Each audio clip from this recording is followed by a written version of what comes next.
First ఈరోజు మనం cinema వాళ్ళ గురించి మాట్లాడుకుందాం, 2 సినిమాని చంపేసే వాళ్ళ గురించి మాట్లాడుకుందాం, 3 మన సినిమా గురించి మాట్లాడుకుందాం. ఓకేనా? ఓకే. కానీ తెలుగు సినిమా అనగానే ఎక్కడ ఏ ఈవెంట్ జరిగినా ఇలా వచ్చేసే ముందు తెలుగు ఆడియన్స్ అందరికీ కూడా థ్యాంక్ యూ సో మచ్ అండి ఫస్ట్. ఎందుకంటే తెలుగు సినిమా అంటేనే ఒక ఎమోషన్ అనమాట. రీసెంట్గా మీరు చూసే ఉంటారు, వారణాసి మూవీ నుంచి ఆ చిన్న మహేష్ బాబు గారి క్లిమ్స్ రాగానే మైండ్ పోయింది, అసలు అది మైండ్లో నుంచే పోవట్లేదు. అంటే ఈ దెబ్బతో అవతార్ కూడా జై బాబు అనాల్సిందే, అలా ఉందన్నమాట అది ఆల్మోస్ట్. అంటే తెలుగు సినిమా అనగానే గౌరవంగా నమస్కారం పెట్టేలా చేసింది నందమూరి తారక రామారావు గారు, అక్కినేని నాగేశ్వరరావు గారు అయితే, తెలుగు సినిమా అనగానే గర్వంగా శాల్యూట్ కొట్టేలా చేసింది మెగాస్టార్ చిరంజీవి గారు అయితే, తెలుగు సినిమా అనగానే ప్రపంచంలో మనం ఏ మూలకు వెళ్ళినా నేను తెలుగునిరా అని ధైర్యంగా చెప్పుకునేలా చేసింది మాత్రం ఎస్ఎస్ రాజమౌళి గారండి.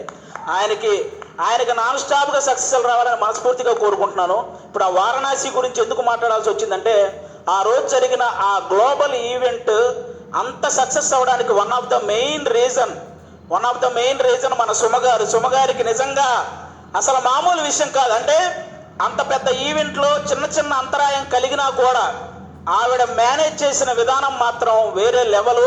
అందుకే సుమగారికి ఒక్కసారి గట్టిగా క్లాప్స్ కొట్టాలి ఆ విషయంలో మాత్రం. అదొక్కటే కాదు,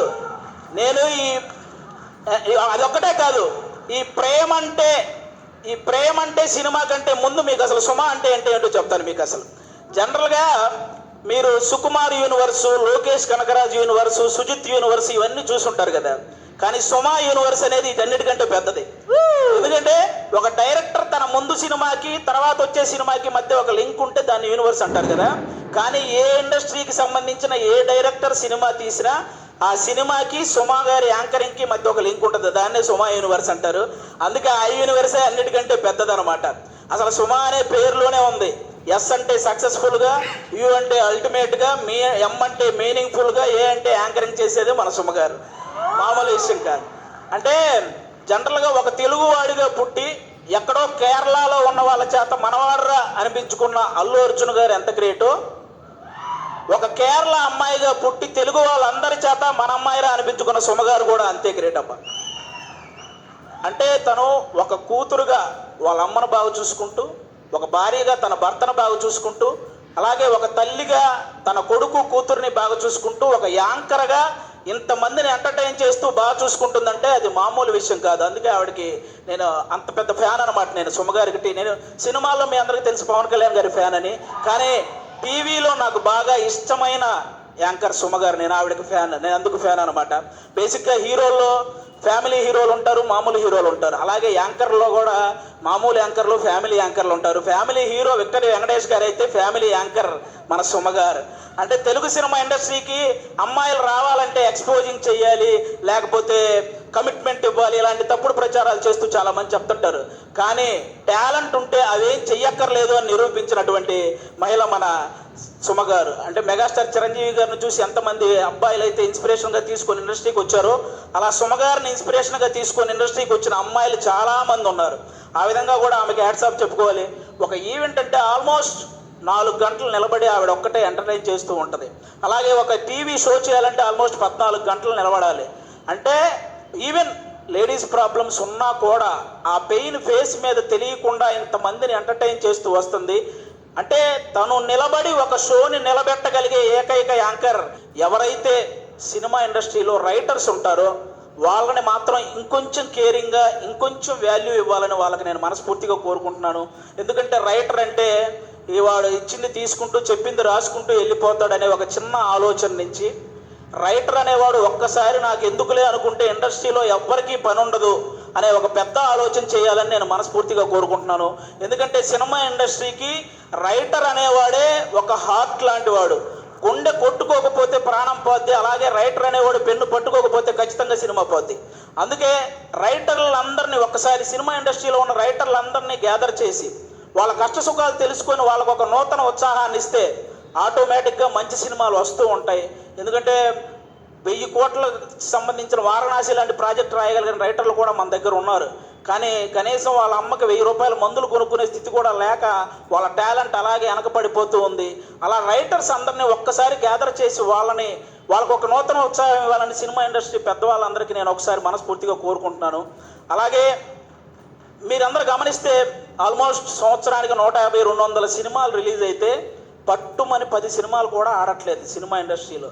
అంటే సినిమాలు ఏమో ఆకాశంలో చుక్కల్లాగా లెక్క పెట్టలేనని వస్తున్నాయి, హిట్లు మాత్రం మన చేతికున్న వేలలాగా లెక్కబట్టగలిగే అన్ని కూడా రావట్లేదు. అంటే దానికి అంటే ఏదైతే ఎంత కష్టం వచ్చినా నిలబడ్డ ఆ 4 ప్రొడ్యూసర్లు వాళ్ళ సంగతి పక్కన పెడితే ఎంతమంది ప్రొడ్యూసర్లు ఇలా వచ్చి మళ్ళీ అలా ఊరెళ్ళిపోతున్నారో మీకు తెలియదు. అంటే కొన్ని 100 కోట్ల నష్టం అవి భరించలేక మళ్ళీ తెచ్చుకున్న పరువును కాపాడు కోసం ఆ ఇస్త్రీ చొక్కాలు వేసుకొని ఈఎంఐలు కడుతూ ఉన్న ప్రొడ్యూసర్లు ఇంకా చాలామంది ఉన్నారు. అంటే దేనికంటే ఇదంతా ప్రతి ఒక్కరు ఏదో ఒక సలహా ఇచ్చేయడమే. మలయాళంలో మంజుమాల బాయ్స్ అని ఒక సినిమా చూసి అలాంటి సినిమా మన వాళ్ళు ఎందుకంటే తీరండి అని, పోనీ అలాంటి సినిమా మన వాళ్ళు తీస్తే అందులో ఐటమ్ సాంగ్ పెట్టలేదని ఏడుస్తారు.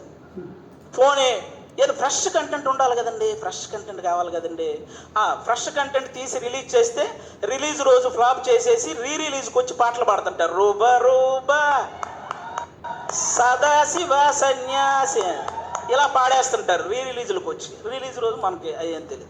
అలా అంటే ఆ విధంగా ఎవరికి వాళ్ళు సలహాలు ఇచ్చేసి ఆ సినిమాని ఏదో రూపంలో చంపేస్తూ వస్తున్నారు. దానివల్ల ఎక్కువ నష్టం ప్రొడ్యూసర్లకే జరుగుతుంది. వీటన్నిటికంటే ఏదైతే కొన్ని సంవత్సరాల నుంచి మన తెలుగు సినిమాకి బొమ్మ చూపించిన ఐబొమ్మ అనేది ఒకటి ఉందో ఆ దరిద్రం ఇప్పటితో అయితే పోయింది. కానీ దానికంటే పెద్ద దరిద్రం ఏముందంటే సోషల్ మీడియాలో వచ్చే నెగిటివిటీ. అంటే లెజెండరీ యాక్టర్స్ దగ్గర నుంచి ఇప్పుడిప్పుడే ఎదుగుదామని వస్తున్న ప్రతి యాక్టర్ మీద కూడా సోషల్ మీడియాలో విపరీతమైన నెగిటివిటీ. అది కొంతమందికి ఇప్పుడు నాలాంటి వాడు మీరు చేశారనుకో నాకు పెద్ద బాధ ఏమి ఉండదు, నేను మా ఇంట్లో అమ్మా నాన్నలకు నేను చెప్పుకోగలను, అవేం పర్లేదు నేను చూసుకుంటాను. కానీ కొంతమంది అందరికీ అలా ఉండదు. కొంతమంది వాళ్ళ పేరెంట్స్ సెన్సిటివ్ అయి ఉండొచ్చు, ఆ పర్టికులర్ యాక్టర్ సెన్సిటివ్ అయి ఉండొచ్చు. అలా ట్రోల్ చేయడం వల్ల వాళ్ళు మనస్తాపానికి గురైపోయి ఖచ్చితంగా వాళ్ళు చేసే ప్రాజెక్టుల విషయంలో కానీ వాళ్ళు చేసే పనుల విషయంలో కానీ వెనకపడుతూ ఉంటారు. అది మీరు గమనించాలి. నేను ఓన్లీ ఏదో చిన్న చిన్న వాళ్ళ గురించి చెప్పట్లేదు. మన తెలుగు సినిమాని ఆల్మోస్ట్ మన దేశాన్ని తలెత్తుకునేలా చేసిన రాజమౌళి గారు లాంటి వాళ్ళే ఒక పోస్టర్ వదిలితే దాని మీద ట్రోల్ చేసి ఆయన్ను కూడా తలదించుకునేలా చేస్తున్నాం. అరే ఒక అనుకున్న ఈవెంట్లో అనుకున్న టైం ప్రకారం ఒక గ్లిమ్స్ ప్లే అవ్వలేదని ఎమోషనల్ అయ్యాడు. అంటే ఆయనకు ఆ సినిమా పట్ల ఉన్న హార్డ్ వర్క్ గురించి, ఆయనకు ఆ సినిమా పట్ల ఉన్న డెడికేషన్ గురించి మనం హ్యాట్స్ ఆఫ్ చెప్పాల్సింది పోయి అందులో కూడా ఏవో కారణాలు వెతుక్కొని ఎలాగోలాగ ట్రోల్ చేయాలి. అక్కడ తప్పు జరగలేదు అసలు. ఆయన బేసిక్గా నాకు రామాయణం మహాభారతం అంటే చాలా ఇష్టం అని చెప్పిన వ్యక్తి. అలాంటి వ్యక్తి ఎవరైనా రాముడి గురించి నాకు తీసే అవకాశం వచ్చిందని చెప్పిన వ్యక్తి. ఆయన ఆ రోజు హనుమంతుడి మీద అలిగాడే కానీ అవమానించలేదు. ఇది ఒక్కటి అందరూ గుర్తుపెట్టుకోవాలని నేను మనస్ఫూర్తిగా కోరుకుంటాను. ఒకరు కాదు, సినిమా కోసం ఎన్టీఆర్ గారు సన్నబడితే ఆయన మీద ట్రోలింగ్, మన బాలకృష్ణ గారు మాట్లాడితే ట్రోలింగ్, అల్లు అర్జున్ గారు నవ్వితే ట్రోలింగ్, సాయి ధర్మ తేజ్ గారు యాక్సిడెంట్ అయ్యి ఆయనకు మాట్లాడడానికి ఇబ్బందిగా ఉంటే దాని మీద కూడా ట్రోలింగ్. అరే మనం బయట దేశాలకు వెళ్తే జస్ట్ మనం బాహుబలి అంటే కానీ మీరు ఇండియనా అనే పరిస్థితి ఉండదు. అలాంటి ప్రభాస్ గారి లుక్స్ మీద ట్రోలింగ్, రామ్ చరణ్ గారి చికిరి చికిరి అనే సాంగ్ పక్క దేశాలలో కూడా రీల్ చేస్తున్నారు. అలాంటి ఆ స్టెప్పుల మీద ఇక్కడ ట్రోలింగ్. ఒకరు కాదు, విజయ్ దేవరకొండ గారి మీద మన ఇండస్ట్రీ వాళ్ళే ట్రోలింగ్. అంటే ఒక వ్యక్తికి అంతకు మించి ట్రోలింగ్ అంత మానసికంగా ఒక వ్యక్తిని కుంగదేయాల్సిన పనే ఉంది. ఇప్పుడు బాహుబలి, RRR, పుష్ప ఎలాగో ఒక వర్గానికి అర్జున్ రెడ్డి లాంటి సినిమా కూడా అలాగే. అతనికి బౌన్స్ బ్యాక్ అయ్యే టైం కూడా ఇవ్వకుండా అతని మీద అంత ట్రోల్ చేస్తూ ఉంటే అతను ఎంత ఇబ్బంది పడతాడో ఆలోచించాలి. శ్రీలీల అని ఒక తెలుగు అమ్మాయి ఇక్కడి నుంచి బాలీవుడ్, తమిళనాడు ఇలా వెళ్ళి అన్ని ఇండస్ట్రీల్లో వర్క్ చేస్తుంటే ఆ అమ్మాయి డ్యాన్స్ చేస్తుంది కానీ యాక్టింగ్ పెద్ద. ఇప్పుడు భగవంత కేసరి అనే సినిమా నేషనల్ అవార్డు దృష్టికి వెళ్ళిందంటే బాలకృష్ణ గారి పర్ఫార్మెన్సు, అలాగే అనిల్ రావుపూడి గారి కథతో పాటు శ్రీలీల గారి పర్ఫార్మెన్స్ కూడా వన్ ఆఫ్ ద రీజన్ కదా. అలాంటి అమ్మాయిని అంత బ్లేమ్ చేయడం ఏంటి? ఒకటిగా మెగాస్టార్ చిరంజీవి గారి మీద డీప్ ఫేక్ AI వీడియోలు చేశారబ్బా. ఇంతకంటే దరిద్రం ఏమైనా ఉంటుందా? నాకు తెలిసి ఆయన రికార్డులు కొట్టిన పోస్టర్లు గోడల మీద పడేటప్పుడు ఆ ట్రోలింగ్ చేసినోడు వాళ్ళ అమ్మ కడుపులో కూడా పడి ఉండడు. అలాంటి వ్యక్తులు వాళ్ళు. ఆయన 3 దశాబ్దాలు 1వ నంబర్ పొజిషన్లో ఉన్నప్పుడు వీడికి అసలు ఒకటంటే ఇలా ఉంటుందని కూడా తెలియదు. మన తుఫాన్ వచ్చిన ఆయన సినిమాల కోసం మనం పరిగెత్తుకుంటూ వెళ్తున్నప్పుడు వాడికి నడవడం కూడా వచ్చి ఉండదు. అలాంటి వాడు వచ్చి మెగాస్టార్ చిరంజీవి గారి మీద ట్రోల్స్. అరే మెగాస్టార్ చిరంజీవి గారు ఒక స్టేట్కో ఒక క్యాస్ట్కో సంబంధించిన వ్యక్తి కాదు, ఒక దేశం గర్వించదగ్గ వ్యక్తి మెగాస్టార్ చిరంజీవి గారు. అలాంటి వ్యక్తి మీద ట్రోలింగ్, ఈ ట్రోలింగ్ ఎందుకు, వీటి వల్ల సినిమా ఎందుకు చనిపోతుంది అంటున్నానంటే, నేను హీరోల మీద ట్రోలింగ్ చేయడం వల్ల, ఇంతమంది స్టార్ హీరోల మీద ట్రోలింగ్ చేయడం వల్ల రేపొద్దున తెర మీద వాళ్ళు హీరోయిజం చూపించినా అది చాలా కామెడీగా అయిపోతుంది నార్మల్ జనాలకు, చూసే వాళ్ళకి. అందుకే ఆ హీరోయిజం ఫెయిల్ అవుతుంది కాబట్టే సినిమాలు ఫెయిల్ అవుతున్నాయి. అరే 100 కోట్లు ఖర్చు పెడుతున్న ప్రొడ్యూసర్లు ఒక పక్క ఒక సినిమా హిట్ అయితే ఇంటికి వెళ్ళి మా అమ్మ నాన్నకి చెప్పుకుంటామని వెయిట్ చేస్తున్న డైరెక్టర్లు, ఒక సక్సెస్ వస్తే కానీ ఇంకో సినిమాలో మళ్ళీ కంటిన్యూ చేయరు అని ఆశపడే టెక్నీషియన్స్, అరే ఫ్యామిలీస్ని వదిలేసి అభిమానుల కోసం హిట్ ఇవ్వాలని చెప్పి కష్టపడుతున్న హీరోలు, ఒక సినిమా హిట్ అయితేనే జీతం పెరుగుతుందని ఆశించే సినిమా కార్మికులు, ఇంతమంది కష్టాన్ని ఒక చిన్న నెగిటివిటీ ట్రోలింగ్తో మీరు కంప్లీట్గా దాన్ని చంపేస్తున్నారు. ఒక్కరు కాదండి, అసలు ట్రోలింగ్ అంటే ఇప్పుడు మీరు బ్రహ్మానందం గారి రియాక్షన్స్తో మీరు ట్రోల్ చేస్తారు, మేము కూడా నవ్వుకుంటాం, అందరూ నవ్వుకుంటారు. కానీ ట్రోలింగ్ అనేది నవ్వుకునేలా ఉండాలి కానీ నవ్వుల పాలు చేసేలా ఉండకూడదని ఒకసారి ఆ చేసే వాళ్ళకి నేను మనస్ఫూర్తిగా కోరుకుంటున్నాను.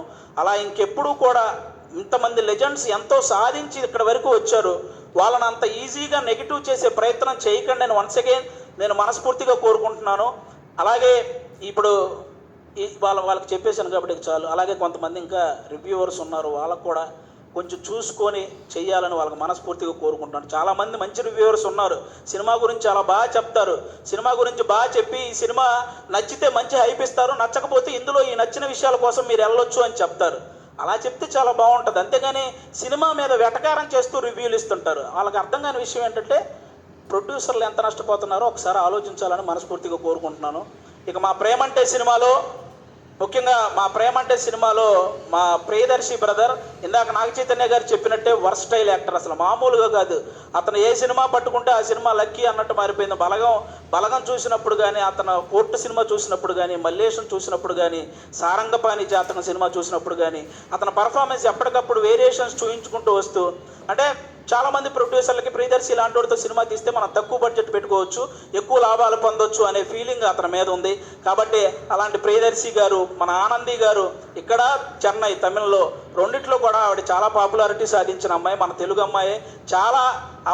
చాలా ముచ్చటగా ఉంటుంది చూడడానికి. ఆనంది గారు ఎక్కడ పర్ఫామ్ చేసినా, ఏ సీన్ చేస్తున్నా అలా చూస్తుండిపోవాలనిపిస్తుంది. మన ఆనందిని ప్రియదర్శిని హీరోయిన్లు అనడం కంటే కూడా వాళ్ళిద్దరిని పర్ఫార్మర్లు అనడం అనేది నాకు అది చాలా బాగుంటుంది అనిపిస్తుంది. ఎందుకంటే అంత బాగా పర్ఫామ్ చేస్తారు. వాళ్ళిద్దరికీ కూడా థ్యాంక్ యూ సో మచ్. మా నవనీత్ బ్రదర్ డెబ్యూ డైరెక్టర్, మీరందరూ ఆ నవనీత్ బ్రదర్ని ఎంకరేజ్ చేయాలి. ఒక డెబ్యూ డైరెక్టర్కి ఎన్నో కళలు ఉంటాయి, ఆ కళల్ని మీరు సాకారం చేయాలని ప్రేక్షకులందరినీ మనస్ఫూర్తిగా కోరుకుంటున్నాను. ఈ నవంబర్ 21న థియేటర్లోకి అందరూ వెళ్ళి మా ప్రేమంటే సినిమా చూసి ఎంజాయ్ చేయాలని వన్స్ అగైన్ అందరికీ థ్యాంక్ యూ సో మచ్. ప్రేక్షకులందరూ థ్యాంక్ యూ. పిలుస్తా నేను. ఆవిడ ఆవేశపడుతున్నారు, అంటే టైం అయిపోయింది అందుకని. అర్థమైంది. థ్యాంక్ యూ సో మచ్ అండి. Thank you.